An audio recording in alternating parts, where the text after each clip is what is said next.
ओम शांति। सुख पा रही हैं माताएं मधुवन में? पा रही हैं? कितना सुख है यहाँ? अच्छा, माताएं ऐसे कर रही हैं। अच्छा। भाई लोग, सुख, इतना सुख, ये सुख जन्म जन्म के दुखों को समाप्त कर देता है, कर रहा है। और हमारा जीवन सुखों के खजाने से भरता जा रहा है। सीखना हमें यह है कि दुनिया की बातें, कोई ऐसी वैसी चीज़ें हमारे सुखों को समाप्त न करे। ये हम सीखते हैं ज्ञान के द्वारा। ज्ञान इसके लिए ही बहुत बड़ा बल है जो हमें विभिन्न परिस्थितियों में एक रस रहना, अचल अडोल रहना सिखाता है।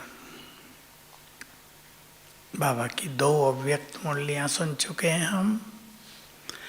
18 तारीख को खजानों से भरपूर किया बाबा ने, और सबसे ज़्यादा महत्व किस खजाने को दिया? समय।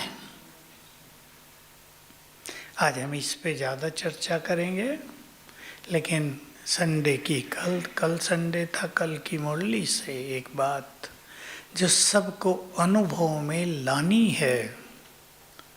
हमारा भविष्य हमें बिल्कुल क्लियर दिखना चाहिए।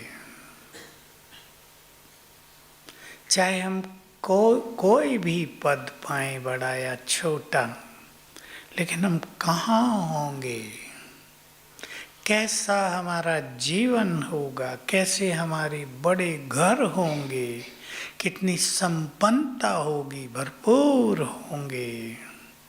पैसे का लेन देन नहीं होगा, 1 रुपया 2 रुपया 10 100 1000, ये सब नहीं, सब माल फ्री होगा। नहीं, फ्री ही लेंगे, फ्री ही देंगे, फ्री होगा सब कुछ। एक चीज़ लेंगे, दूसरी चीज़ मिलेगी, देंगे एक के बदले एक। भारत की ये प्राचीन कल्चर ही रही है। हम जब छोटे थे हमें याद है, मक्की खेत में हुई तो पड़ोसियों को बांट के आए। दूध है, किसी के घर में मेहमान आए हैं, उसके दूध नहीं है, 1 लोटा दूध देकर आए, वो मांगते नहीं थे। छाछ तो सवेरे खूब बटती थी, बिलोया जाता था, कम से कम 10 रखे होंगे, इतने इतने बर्तन, उन्हें भरना है छाछ से। ये लेन देन की प्रथा भारत की है। इसलिए भारत की कल्चर संसार में सबसे महान। यहाँ पैसे का महत्व नहीं था, ये तो अब हुआ है। किसका महत्व था? संबंधों का। यहाँ संतोष था मनुष्य में बहुत ज़्यादा। मैंने पढ़ा कि अकबर के राज में एक मजदूर को 1 मास की तनख्वाह 1 रुपया थी। चांदी के होते थे वो, 1 रुपये में उनका काम चलता था। कितनी सस्ताई होगी। सतयुग में सब फ्री। ऐसी दुनिया में हम जा रहे हैं, उस दुनिया को अपने सामने देखा करें। समय अपनी गति से चल रहा है। देखो, ड्रामा और समय इस तरह देखा करें, ड्रामा की रील चल रही, इसमें सीन आ रहे हैं और जा रहे हैं, आ रहे हैं, जा रहे। अब ये कलयुग का सीन जा रहा है, स्वर्णिम युग का सीन आ रहा, उसको देखा करें कैसा है वो सीन, हम कैसे हैं उसमें, घरों में क्या क्या खड़ा है सामने। जैसे आजकल कारें खड़ी हो गई ना सबके घर में, ये हम उसी ओर बढ़ रहे हैं। ये जो विकास हो रहा है, ये सतयुग के लिए है। ये कारें पुष्पक विमान में बदल जाएंगी। यहीं के वैज्ञानिक ऐसी टेक्नोलॉजी खोज कर देंगे कि तेल की ज़रूरत नहीं होगी पुष्पक विमानों में। एटॉमिक एनर्जी से या सोलर एनर्जी से विमान चलेंगे। बस एटॉमिक एनर्जी की छोटी सी चीज़ इंजन के बाहर रख दी, जीवन भर चलता रहेगा। अभी भी वैज्ञानिकों को इस चीज़ का पता है, लेकिन इसकी इन्वेंशन नहीं हो पाई है, खोज नहीं हो पाई है। छोटा सा पीस रख दिया, जीवन भर तेल की ज़रूरत नहीं, ये सब हो जाएगा। तो हम सभी को सर्व खजाने मिले हैं। सतयुग को आज सोने पर भी और सवेरे उठने पर भी याद करना। ऐसी दुनिया आ रही है, हमारे लिए शिव बाबा बना रहे हैं। उसको नहीं चाहिए दुनिया, हमारे लिए खजाने। सबसे बड़ा खजाना कौन सा मिला है?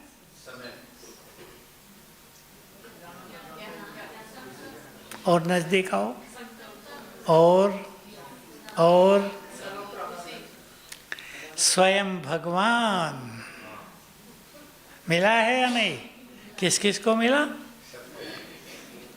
कोई संसार की सभा में हाथ उठाएंगे सारे के हमें भगवान मिला? सन्यासी देखे तो हंसेंगे कि ये सब पागल हो गए हैं। पहले तो कहते अपने दादा को भगवान कहते, अब तो दादा भी नहीं है ना। तो मिल गया ना वो जिसकी खोज थी युगों से, खोज भी हम सबको थी।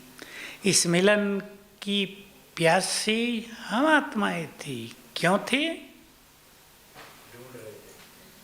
और कुछ बताओ। कल पहले बाबा के मिलन का सुख अंतर मन में भरा हुआ था। द्वापर युग से भी वो जागृत होता था, भगवान कहीं मिल जाए, क्षण भर के दर्शन हो जाए, बस इतना ही तो सोचते थे। ज्ञान देगा वो आकर, ये तो पता ही नहीं था, किसी की कल्पना में नहीं था। श्री कृष्ण ने अर्जुन को ज्ञान दिया था, वो उसका काम था मोह नष्ट करना। हमारा थोड़ा ही है, हमारा काम है गीता का पाठ कर लेना, इतना ही था ना। कभी सोचा नहीं था, गीत है ना वो, भगवान इस तरह आकर ज्ञान देंगे, सरल शब्दों में देंगे, बड़े बड़े रहस्य सरल शब्दों में बता देंगे, सबको दिखा देंगे। ये ज्ञान बहुत बड़ा खजाना। बाबा ने साकार में कभी कहा, शास्त्रों में यदि ज्ञान रतन होते तो भारत साहूकार होता। भक्ति रत्न है शास्त्रों में। और शास्त्र भिन्न भिन्न तरह के हैं। कुछ शास्त्र ऐसे लोगों ने भी लिखे जो धर्म के विरुद्ध ही थे, लेकिन वो संस्कृत में हैं, वो एक ऋषि ने लिखे हैं, इसलिए वो शास्त्र हैं। भाई ज्ञान कुछ नहीं, उसमें उल्टी बातें बहुत हैं। एक व्यक्ति छींक से पैदा हो गया, छींक दिया और वो पैदा हो गया। हनुमान ने सूरज को मुंह में दबा लिया। आज के वैज्ञानिक सुने, आप सब भी हंसेंगे ना। जिसकी गर्मी 4 करोड़ माइल से मनुष्य को तपा रही है, उसको मुख में ले लेंगे तो क्या हाल हो जाएगा। तो ये क्या है? महावीर आत्माओं ने ज्ञान सूर्य को समा लिया। रहस्य हैं। कोई मनुष्य सूरज को मुंह में डाल ले, ये संभव नहीं है। इनके अलौकिक रहस्य हैं। तो हमें सबसे बड़ा खजाना मिला स्वयं भगवान, खजानों का बीज, और फिर मिला उसका ज्ञान। ज्ञान ने हमें राह दिखाई। सोचो, मेरे साथ सोचो, ज्ञान ने हमें राह दिखा दी। अब विचार करो, यहाँ से आपको म्यूजियम जाना हो पैदल और रास्ते का पता ना हो, इधर से जाएंगे, इधर से जाएंगे, नक्की का चक्कर लगा के जाएंगे या लेफ्ट से जाएंगे, तो भटक सकते हैं ना। और कोई व्यक्ति आपको मिल जाए, चलो मैं चलता भी हूँ और ये रास्ता है, लाइट भी जल गई, जब हम जाया करते थे तो अंधेरा होता था, यहाँ से म्यूजियम तक। यहाँ झाड़ियाँ होती थी दोनों ओर, ओम शांति भवन के आगे भी और नक्की लेक तक दोनों ओर झाड़ियाँ ही झाड़ियाँ। चिड़िया भी चूँ कर देना रात को, डर लगता था। कभी कभी हमें अकेले ही आना पड़ता था 9 बजे रात को अंधेरे में, क्योंकि सांप यहाँ बहुत होते थे तो सांपों का रहता था ज़्यादा। आबू सांपों के लिए प्रसिद्ध था। कभी फिर अकाल पड़े यहाँ तो सब मर गए। तो भगवान मिला, सत्य ज्ञान मिला, सत्य राहें मिली, जीवन जीना आ गया। मुक्ति और जीवन मुक्ति दूर की चीजें नहीं रही, जन्म सिद्ध अधिकार हो गया। हमारे चित्त का अंधकार मिट गया। ज्ञान से क्या क्या हो गया, सब कुछ सामने दिखता है। मुक्ति धाम भी वो शमशान वाले मुक्ति धाम नहीं, जो असली मुक्ति धाम है, जहाँ आत्मा मुक्त होकर जाती है, वो भी यहीं से देख सकते हैं। स्वर्ग लोक जो इस संसार का सर्वश्रेष्ठ समय है, यहीं से दिखता है। और स्वयं भगवान के उस निराकार स्वरूप को भी यहीं से देख सकते हैं। क्या मिला इसके लिए? दिव्य नेत्र। ज्ञान ने हमारे नेत्र को दिव्य नेत्र बना दिया है। ये बहुत बड़े खजाने हैं हमारे। किसी मनुष्य के लिए उसकी बुद्धि सबसे बड़ी चीज होती है या नहीं? आपके घरों में जो बच्चे बुद्धिमान हैं, माँ बाप उनसे निश्चिंत रहते हैं ना, वो पढ़ेंगे या नहीं पढ़ेंगे, क्या करेंगे, निश्चिंत हैं। और जिसकी बुद्धि कमजोर है उसके पीछे पढ़ना पड़ता है। कोचिंग कराओ, ट्यूशन में भेजो, होमवर्क कराओ, माँ सारा दिन उसी के साथ लगी रहती है, फिर भी उससे कुछ होता नहीं, क्योंकि बुद्धि का खेल है। तो भगवान बुद्धि दे रहा है। ले रहे हैं सभी? विचार करेंगे इस बात पे। भगवान से बुद्धि मांगते थे ना, हमारे बच्चों को सद्बुद्धि दो, बुद्धि दो। अब दे रहा है। किसको मिलेगी श्रेष्ठ बुद्धि? क्वालिफिकेशन बताओ। जो अपनी बुद्धि को व्यर्थ से मुक्त रखकर उसमें ज्ञान भरेंगे। बुद्धि में ज्ञान भरता है, ये ज्ञान उनके लिए श्रेष्ठ विवेक बन जाएगा। तो बाबा ने बहुत बड़े खजाने दे दिए। बाप बनकर आया, टीचर बनकर और सद्गुरु बनकर। सोचो, हमारा गुरु स्वयं भगवान। पहले जो बड़े गुरु होते थे ना, वो ज़्यादा शिष्य नहीं बनाते थे, क्योंकि जिनको वो शिष्य बनाएंगे उनको मुक्ति तक पहुंचाना उनकी जिम्मेदारी होगी। सदगति कहते थे वो। इसलिए बहुत नहीं, 4-5। अब बहुत बनाने लगे, अब दूसरी प्रथा हो गई, कलयुग का अंत आ गया। तो बाबा हमें ऐसा सद्गुरु मिला कि सबको गति और सदगति में पहुंचा देता है। ये खजाने हैं हमारे। निश्चिंतता आ गई ना। मरने के बाद हमारा क्या होगा, चिंता रही? सांप बनेंगे या बिच्छू बनेंगे, भैंस बनेंगे या गाय बनेंगे, कुत्ता या बिल्ली? निश्चिंत होगा। क्या बनेंगे आप जाते हैं? देवता। कई लोग मुझे कहते हैं हमारे पूर्वज बंदर थे। मैंने कहा तुम्हारे होंगे भाई, हमारे तो देवता थे। क्या तुम कौन सा बंदर थे पिछले जन्म में, बताओ? बेचारे शर्मा जाते हैं। क्या लोगों की बात सुन के। एक डॉक्टर की बात, वो डॉक्टर था ना डार्विन, उसकी बात सुन के लोग उसको मानने लगे, हम ये थे वो थे। भगवान ने बताया तुम देवता थे। हर चीज का पतन होता है, ध्यान देंगे। हर चीज का पतन होता है, उत्थान नहीं। जीव जंतु से मनुष्य बने हों, इम्पॉसिबल। देवता से हम इस स्थिति में नीचे उतरे हैं। विज्ञान तो कहता है कि लोहे का पीस भी है ना, करोड़ों साल कहते हैं वो, तो करोड़ों साल में ये भी कम होते होते समाप्त हो जाएगा। हर चीज का पतन होता है, ऊपर से चीजें नीचे गिर रही हैं, नीचे से ऊपर पहुंचाना हो तो बहुत बड़े फोर्स की जरूरत पड़ती है। हमें समय का सर्वश्रेष्ठ खजाना मिला है।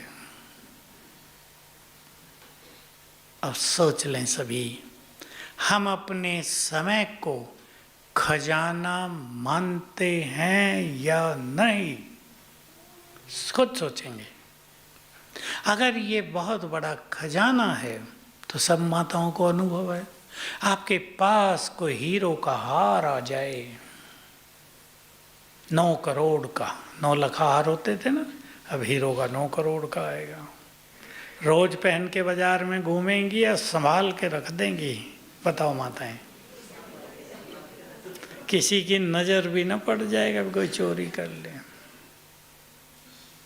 खजानों को संभाला जाता है ना, इसलिए मैंने उदाहरण दिया। जो कीमती चीज होती है उसको मनुष्य बहुत संभालता है। छोटी छोटी चीज देखो, आपके पास एक चप्पल ही है, बहुत अच्छी, बहुत कीमती है, संभालेंगे ना। क्लास में भी आ रहे तो ऐसी जगह रखेंगे कोई उठा ना ले, होगा या नहीं? ध्यान देना पड़ेगा। कीमती है खजाना, समय का खजाना। मैं तो किसी को देखता हूँ घंटों बात कर रहे हैं, घर की सारी बातें उसे सुना रहे हैं, उसके घर की भी सुन रहे हैं। मैं सोचता हूँ इन्हें पता भी है क्या कि तुम्हारा एक टाइम कितना कीमती है? सुना तो सबने है। जो समय को महत्व देंगे, समय उन्हें बहुत महान बना देगा। एक एक क्षण हम क्या कर सकते हैं विचार करो। बाबा के शब्द हैं कभी के, एक एक पल का देहभान का त्याग तुम्हारे श्रेष्ठ भाग्य का निर्माण करता है। एक एक पल हम प्रभु मिलन का आनंद ले सकते हैं। एक एक पल हम संसार को श्रेष्ठ सकाश दे सकते हैं। एक एक पल भाग्य बनाने का समय है। अपने मन को देखकर उसे शांत कर सकते हैं। सोच लें आप, हमारा ये सुंदर समय कैसे बीत रहा है, या मैं इस सुंदर समय को कैसे बिता रहा हूँ। बातों में, उलझनों में, संसार के पीछे भागते भागते, संबंधों की उलझनों में, धन संपदा की उलझनों में, कोर्ट केसेज में, या प्रभु मिलन के सुखों में। अपने हाथ में है। मेरे पास माताएं आती हैं बहुत, कहती है उलझ गए हैं। सुनता हूँ मैं उनकी थोड़ी सी बात। मैं उन्हें कहता हूँ उलझन तो है तुम्हारे पास, पर तुम चाहो तो 1 सेकंड में इससे बाहर आ जाओ। मेरा लड़का मेरे से बात नहीं करता, बहू से बात नहीं करने देती, पोतरों को भी मेरे पास भेजती नहीं है। अब दादी को तो ये होता है ना, पोतरे गोद में खेले मजा आएगा, प्यार देगी, उन्हें पालना देगी। लेकिन जब वो नहीं कर रहे तो क्या करना चाहिए? माताओं से पूछता हूँ तो बोलो। इससे वो दुखी हो रही है बहुत। बात तो बहुत प्रैक्टिकल है ना। माताओं के चेहरे देख रहा हूँ मैं अब उसका वो प्यारा बच्चा जिसने जीवन भर उसको प्यार दिया है, दूध पिलाया है, पालना की है, उसके लिए जीवन समर्पित किया था। अब बहू आई तो उसे बात नहीं करने दे रही। मन पे तो आएगा, दुख तो होगा। क्या करना चाहिए ऐसे में? अब दुखी रहना चाहिए? उत्तर माताओं को देना, भाइयों को नहीं। बोलो, दुखी रहना चाहिए या बाहर निकल जाना चाहिए? जो चीज नहीं हो रही है कुछ समय के लिए उसे छोड़ दो थोड़ा। मैं जानता हूं एक माँ के लिए, दादी के लिए काम भारी है, फिर भी करना तो यही पड़ेगा। अपनी स्थिति को महान बनाओ, संसार आपके पीछे चलेगा। बाबा की बातों पे गौर करो सभी। स्वमान में रहो, संसार आपको सम्मान देगा। देह से न्यारेपन का अभ्यास करो, संसार के प्यारे बन जाओगे। ये भगवान ने कहा है, ये गुह्य रहस्य हैं इस सृष्टि के। तो इन उलझनों में अपने को उलझाना नहीं है। मेरे पास ऐसी माताएं आती हैं, दूसरी माताओं की कहानी सुनो, यही केस उनके पास, कहते हैं ठीक है बंधन मुक्त हुए, हमने अपने बच्चों के लिए जो कुछ करना था कर दिया, अब उनका जीवन वो चलाएंगे, हम बाबा की ओर, अब मुझे जन्म जन्म का भाग्य बनाना है।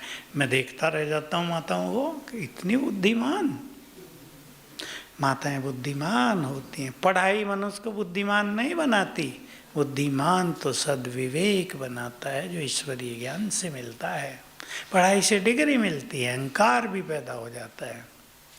इसलिए सभी चिंतन करेंगे हमारा ये सुंदर समय कैसे बीत रहा है। सेवाओं में कौन कौन बहनें आ गई?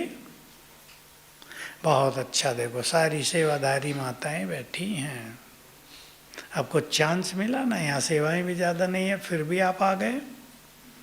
मेहरबानी है ना भगवान की, और आपकी अपनी योग्यता कि घर छोड़ के, घर से बाहर निकल के 2-2 मास, 1-1 मास यहाँ आ गए। सब कहाँ आते हैं? माताएं कहती ये काम वो काम, मैं चली जाऊंगी पोतरों को कौन संभालेगा, मेरी बहू तो नौकरी पे जाती है, पीछे काम कौन करेगा। ये सब उलझने हैं ना। अपने को निकालना अपने हाथ में है। बोलो है भाई लोग, निकालो। ये समय कुछ और चल रहा है, ये समय लौट कर नहीं आएगा। इस समय को याद किया करेंगे।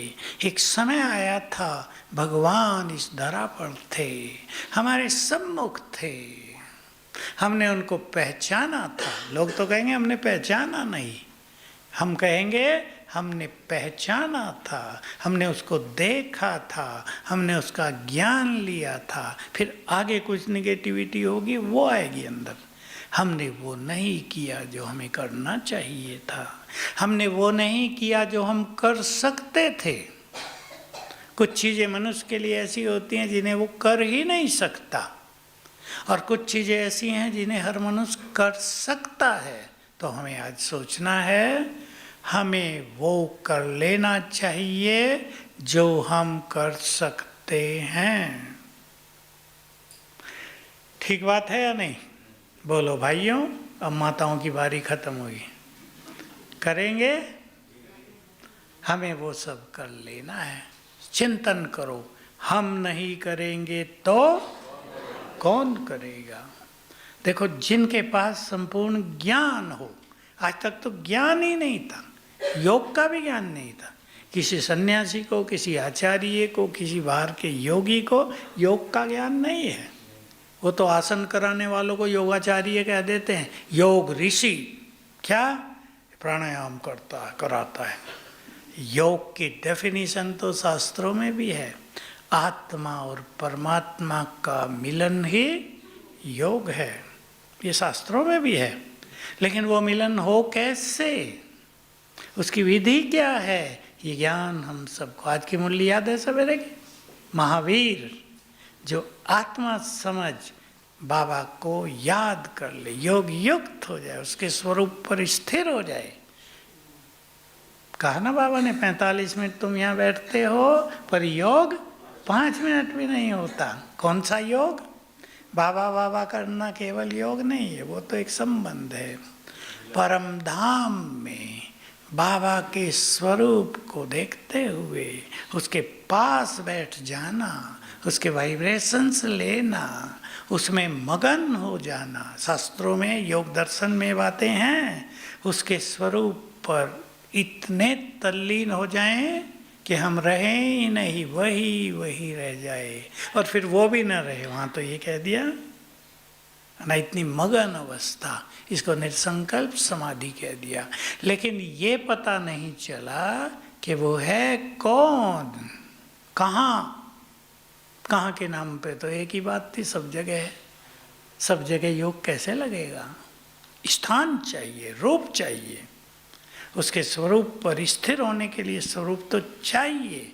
तो देखो, विचार करो, हम जिनके पास संपूर्ण ज्ञान है, जिन्हें योग की सरल विधि का ज्ञान है, जंगल में नहीं जाना है, प्राणायाम नहीं करने हैं, विशेष आसन पे नहीं बैठना है, आराम से लेट के भी किया जा सकता है, बैठ के भी किया जा सकता है।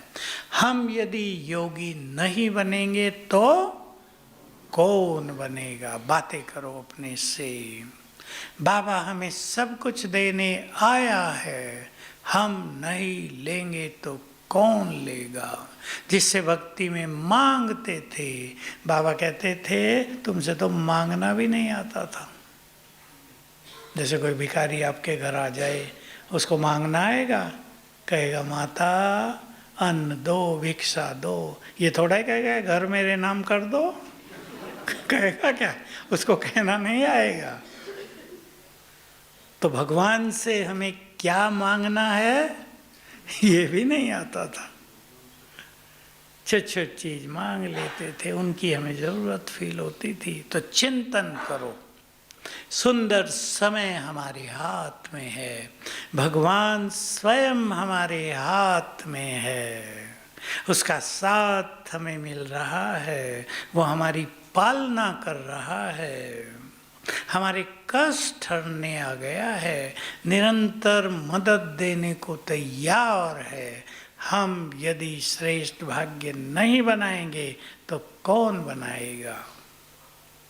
और चिंतन में देता हूँ, बात थोड़ी कड़वी लग सकती है किसी को, मैं तो मीठे रूप में बोलूँगा, कड़वे रूप में नहीं।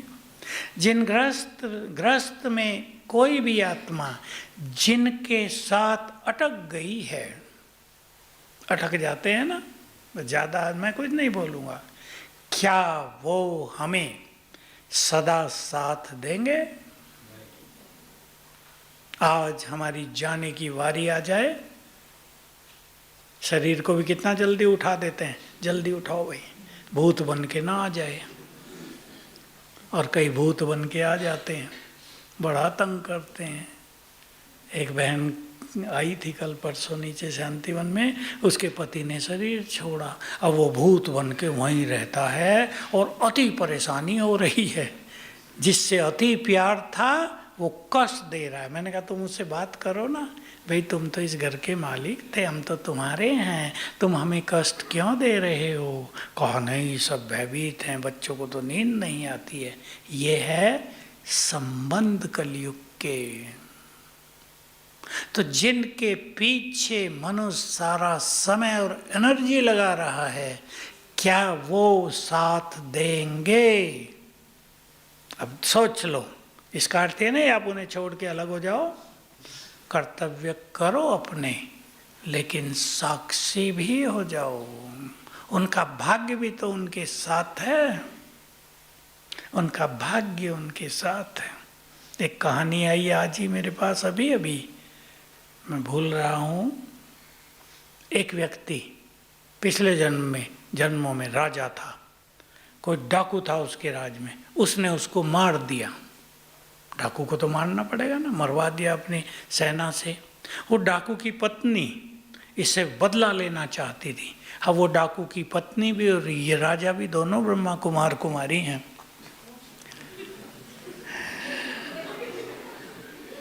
अब वो जो डाकू की पत्नी थी वो इसे बहुत तंग कर रही है। क्या करूं? अभी शाम को ये बात आई मेरे साथ, क्या करूं? तो न जाने कौन कब का बदला लेने के लिए तब आ गया जब हम भगवान से सब कुछ लेना चाहते हैं। मैंने कहा राजा को तो डाकू को मारना ही पड़ेगा। पहले तो पूछा उसने पाप तो नहीं किया था? मैंने कहा पाप नहीं, पुण्य किया, डाकू को मारना पुण्य है। अब उसकी पत्नी बदला लेना चाहे, वो तो उसकी पत्नी थी ना, वो गुस्से में थी, इसने मेरे पति को क्यों मरवाया। तो देखो, जन्म जन्म के संबंधों का खेल इस समय चल रहा है। इसलिए मैं एक चीज कहा करता हूँ, जिसके साथ जो कुछ भी हो रहा है उसका जिम्मेदार वो स्वयं है। अपने को खुद संभालना है। अब हर एक चिंतन करे इस सुंदर समय के लिए, मेरे साथ साथ चिंतन करेंगे। मुझे बाबा से सब कुछ लेना है। बाबा हमें सब कुछ देने आया। भगवान बाबा, कोई ब्रह्मा बाबा नहीं, कोई मनुष्य बाबा नहीं, स्वयं शिव बाबा हमें सब कुछ देने आया है। मुझे उससे सब कुछ लेना है। वो मुझे राजाई देने आया है स्वर्ग की, मुझे उससे राजाई लेनी है। वो मेरा जन्म जन्म का श्रेष्ठ भाग्य बनाने आ गया है, मुझे संपूर्ण भाग्य लेना है। बाबा के शब्द हैं, बच्चे मैं तुम्हें अपना सब कुछ देकर खाली होकर वतन में जाकर विश्राम करता हूँ। कितने गहन महावाक्य है। मुझे बाबा से सब कुछ लेना है, इतना लेना है कि किसी भी जन्म में किसी के आगे हाथ फैलाना न पड़े। एक कहावत है बहुत अच्छी ब्राह्मणों की, भगवान का हाथ पकड़ लो तो किसी के पैर पकड़ने नहीं पड़ेंगे। पकड़ते हैं ना जन्म जन्म, अब उसका हाथ पकड़ लो अच्छी तरह। तो चिंतन करें, मुझे सवेरे के समय को कैसे बिताना है। सवेरे बाबा वरदान देने आते हैं, मुझे उससे क्या और कैसे लेना है। वो ज्ञान देने आते हैं, मुझे उस ज्ञान से अपने जीवन को श्रेष्ठ बनाना है, ज्ञान का बल भरना है अपने जीवन में।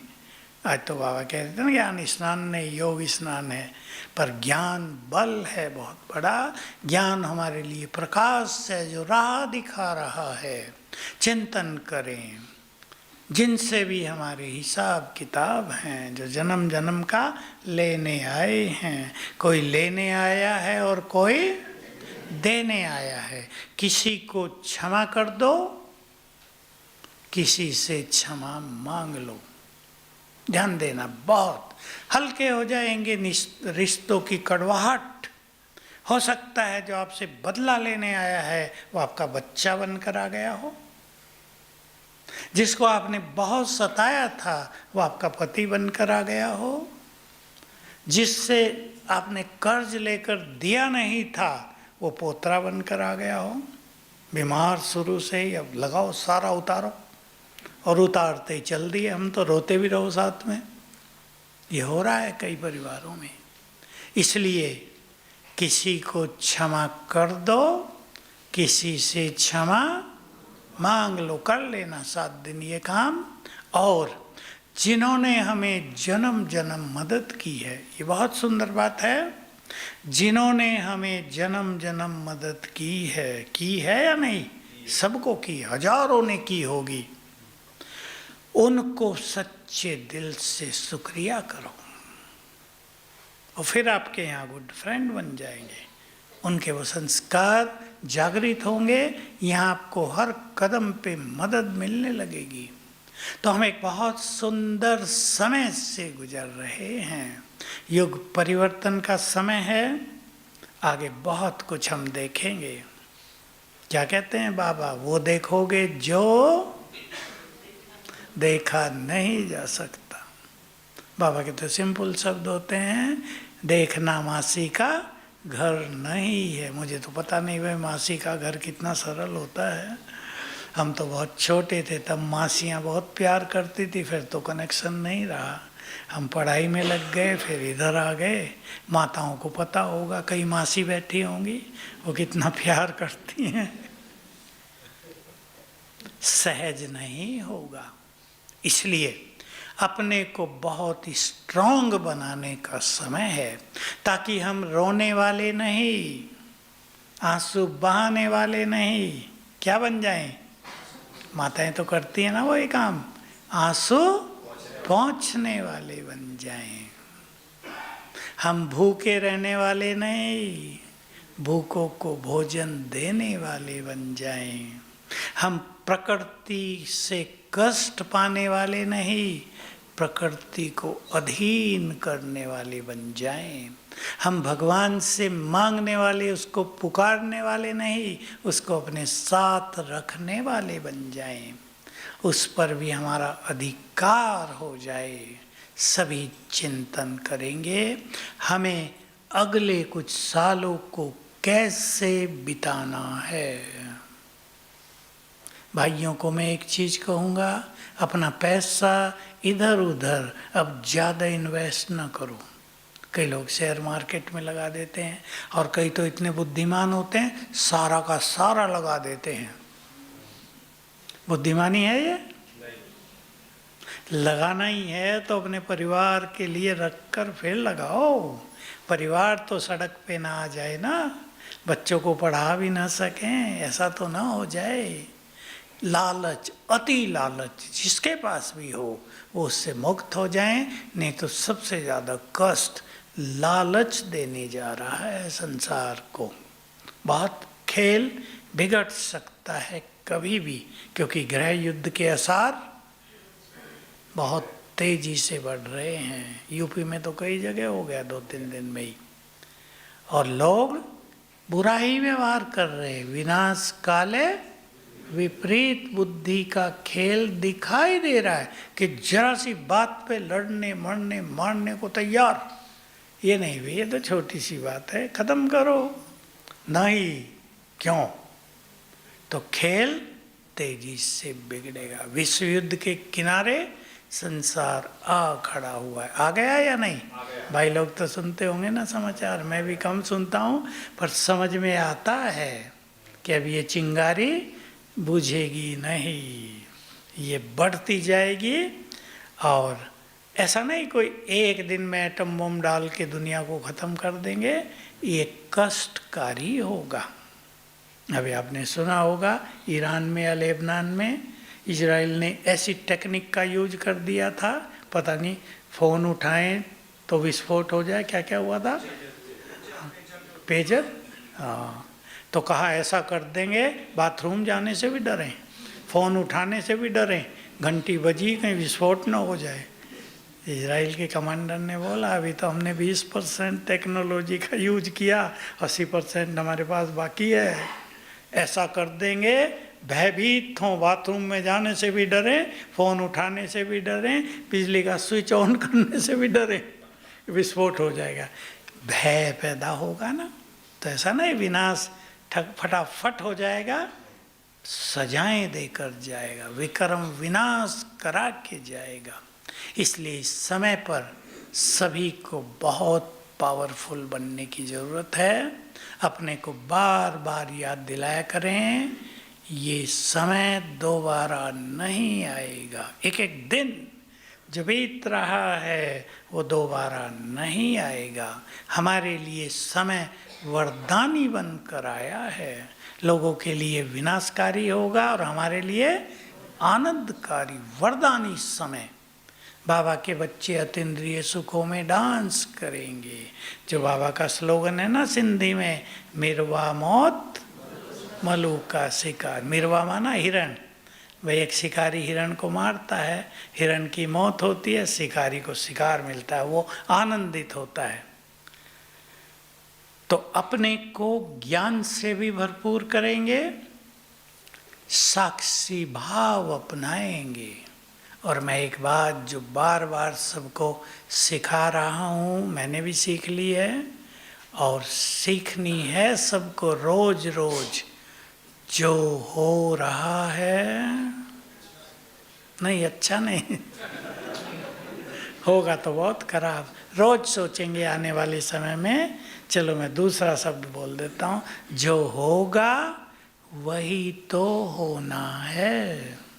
चित्त को शांत करेंगे। अच्छा हो रहा है ये हम अंदर रखेंगे, बाहर बोल देंगे तो लोग आपको हाल खराब कर देंगे कि हम मर रहे हैं, ये कह रहे हैं अच्छा हो रहा है। अंदर, ये हमारे अंदर की बात है, क्योंकि स्वर्ग आ रहा है, उसके लिए गंदी दुनिया तो जाएगी ही, लेकिन जो हो रहा है वही तो होना है। कल पहले भी हुआ था, तो समय का पूरा फायदा उठाएंगे। ओम शांति।